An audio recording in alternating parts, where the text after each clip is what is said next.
भारतीय हूँ, मैं चाइनीज नहीं हूँ। नॉर्थ ईस्ट के लोग इंडियंस होते हैं, चाइनीज नहीं। ये शब्द त्रिपुरा के 24 साल के युवक एंजल चकमा को देहरादून में कहने पड़े। सोचिए, अपने ही देश में किसी इंसान को यह साबित करना पड़ रहा है कि वो भारतीय है। एक दिन एंजल चकमा अपने भाई के साथ बाजार से वापस आ रहे थे, तभी हमेशा की तरह कुछ लोगों ने उन्हें रोका, छेड़ा और चाइनीज कहा। उस दिन एंजल चुप नहीं रहे। उन्होंने जवाब दिया कि मैं भारतीय हूँ, मैं चीनी नहीं हूँ। मैं भारतीय होने का क्या प्रमाण दूँ? बस यही जवाब कुछ लोगों को इतना नागवार गुजरा कि 5 लोगों ने पीछे से एंजल चकमा पर चाकुओं से वार कर दिया। एंजल 14 दिन तक जिंदगी और मौत के बीच जूझते रहे, लेकिन अफसोस की बात यह है कि वो जंग हार गए और अब हमारे बीच नहीं है।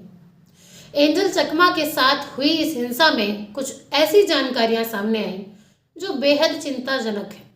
एंजल के परिवार का कहना है कि स्थानीय पुलिस ने एफआईआर दर्ज करने में वो तत्परता नहीं दिखाई जो दिखानी चाहिए थी।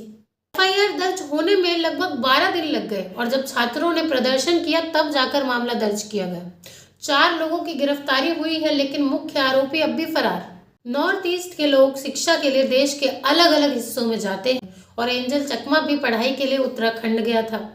उसे शिक्षा तो मिली, लेकिन इसकी कीमत उसे अपनी जान से चुकानी पड़ी।